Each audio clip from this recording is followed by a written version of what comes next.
Bonjour, je suis Hakim L'Alam et je vous propose ma chronique du mardi 22 juillet 2025.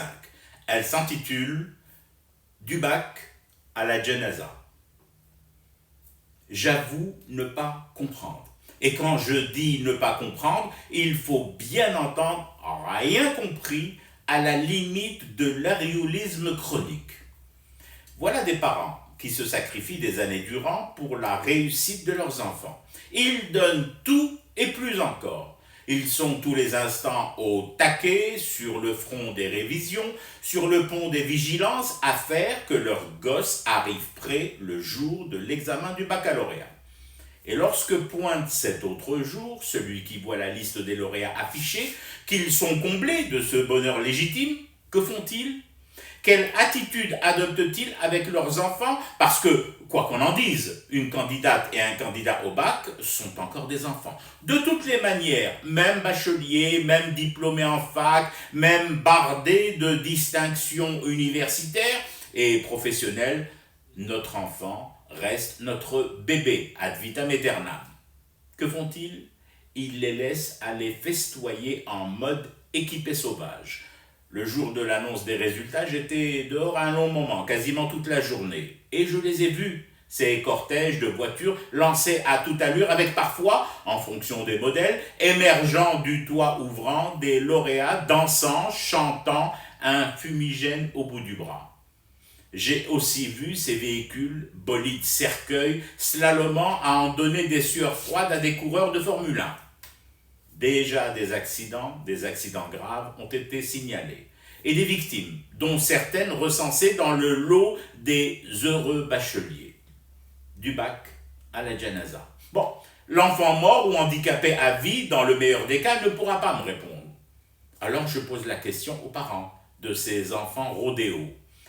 Pourquoi autant de sacrifices, toutes ces nombreuses années de scolarité pour en arriver à sacrifier ainsi son propre enfant, le livrer au linceul des tôles froissées? Et s'il vous plaît, ne me répondez surtout pas « ce sont des enfants heureux, nous n'allons quand même pas les brimer, les empêcher de laisser éclater leur joie ».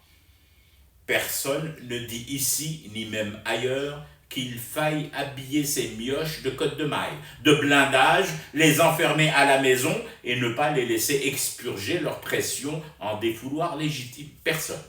Mais la joie doit-elle enfourcher les convois de la mort pour qu'elle soit enfin conforme et en adéquation sociale avec ces mœurs du bitume de tous les dangers ?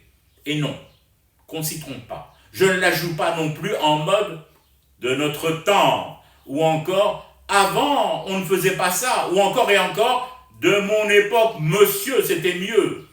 Je remarque seulement que papa, juste père, juste papa, je ne comprends pas un instant que ma fibre paternelle puisse supporter de laisser se dérouler ces dérives mortifères, mon mioche embarqué dans une guimbarde en folie, mettant sa vie en danger et les vies des autres usagers de la route en dommages collatéraux. Je n'évoque ici et aujourd'hui que ces cortèges de fêtes motorisées qui virent aux processions funèbres. J'aurais pu aussi m'interroger légitimement sur les pétards, fusées, fumigènes et autres armes pyrotechniques explosées sous nos fenêtres. Non, aujourd'hui je reste focus sur cette question. Comment peut-on être parent, avoir suivi la scolarité de sa progéniture depuis le primaire et démissionner si près du but ?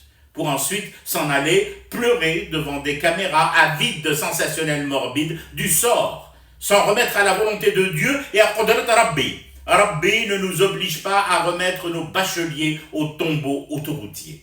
Sinon, c'est qu'insidieusement, au fil de la dégénérescence de notre conception de la vie, du bonheur, des fêtes et du sens des réjouissances, nous nous sommes transformés en fossoyeurs de notre propre engeance et de nos entrailles.